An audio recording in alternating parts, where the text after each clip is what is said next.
हलचल तेज हुई। नवाब मलिक एनसीपी नेता, मंत्री, महाराष्ट्र सरकार, ईडी ने उन्हें गिरफ्तार कर लिया।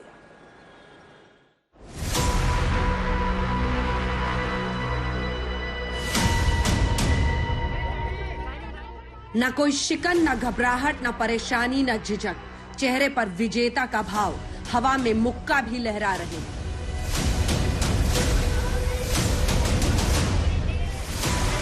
ये महाराष्ट्र के मंत्री और एनसीपी के नेता नवाब मलिक हैं। प्रवर्तन निदेशालय ने इन्हें संगीन आरोपों में गिरफ्तार किया है।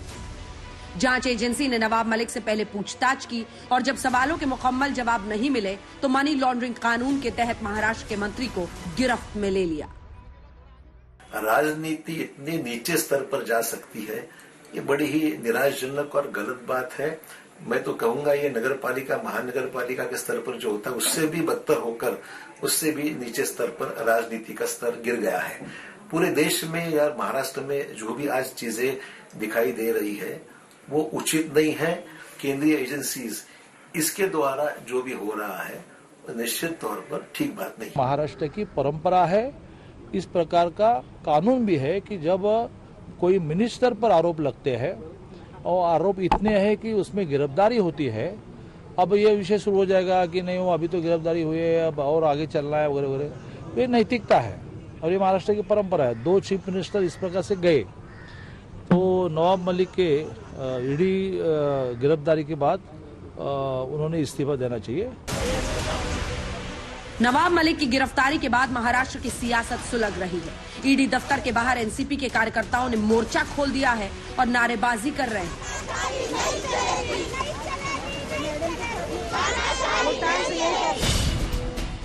अब आपको बताते हैं कि नवाब मलिक के खिलाफ आरोप क्या है। महाराष्ट्र के पूर्व मुख्यमंत्री देवेंद्र फडणवीस ने नवाब मलिक पर अंडरवर्ल्ड से रिश्ते का आरोप लगाया था। उन्होंने कहा था कि नवाब मलिक ने दाऊद इब्राहिम गैंग से जमीनें खरीदी। ये जमीनें मुंबई में ब्लास्ट करने के आरोपियों की है। पूर्व सीएम ने आरोप लगाया था कि सरदार शाह वली खान और हसीना पारकर के करीबी सलीम पटेल के नवाब मलिक के साथ कारोबारी संबंध है। इन दोनों ने नवाब मलिक के रिश्तेदार की एक कंपनी सॉलिडस कंपनी को मुंबई के एलबीएस रोड पर मौजूद करोड़ों की जमीन कौड़ियों के दाम में बेची।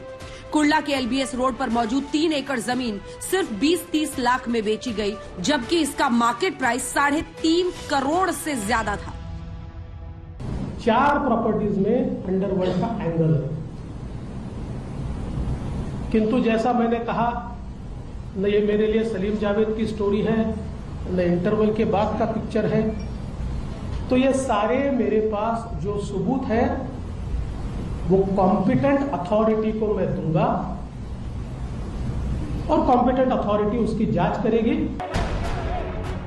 इससे पहले महाराष्ट्र के पूर्व सीएम के आरोपों के बाद ईडी लगातार एक्शन में है। कुछ दिनों पहले दाऊद गैंग पर शिकंजा कसा और अब नवाब मलिक की गिरफ्तारी हुई है। उनको जिस तरह से ईडी के लोग घर में जाकर लेकर गए हैं, ये महाराष्ट्र सरकार के लिए एक चैलेंज है।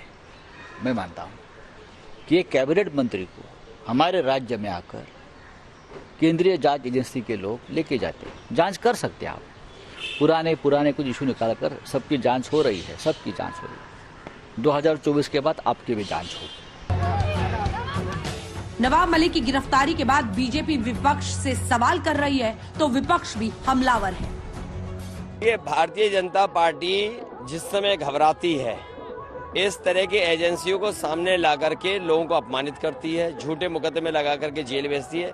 हमने कई बार देखा है, यहाँ पर भारतीय जनता पार्टी की सरकार ने बताया था कि उनको खतरा है, टेररिस्ट अटैक हो सकता है विधानसभा में। कोई पुड़िया निकली थी और बाद में वो पुड़िया निकली बुरादा, लकड़ी का घिसा हुआ पाउडर। जिस दाऊद ने बम ब्लास्ट में हजारों लोगों को क्रूरता से, बर्बरता से मारा, जो गुरगांव इस बम ब्लास्ट में आरोपी रहा, क्या उसकी प्रॉपर्टी राष्ट्रवादी के नेता खरीद सकते हैं? जो प्रॉपर्टी सरकार जमा होने वाली है, उस प्रॉपर्टी को आप कैसे खरीद सकते हो? नवाब मलिक की गिरफ्तारी के बाद ईडी को क्या हाथ लगता है ये तो वक्त बताएगा, लेकिन इतना तय है कि महाराष्ट्र की सियासत अभी और तपेगी। नवाब मलिक ने खुद अपनी गिरफ्तारी को हथियार बनाना शुरू कर दिया है। कह रहे हैं डरेंगे नहीं, लड़ेंगे और जीतेंगे।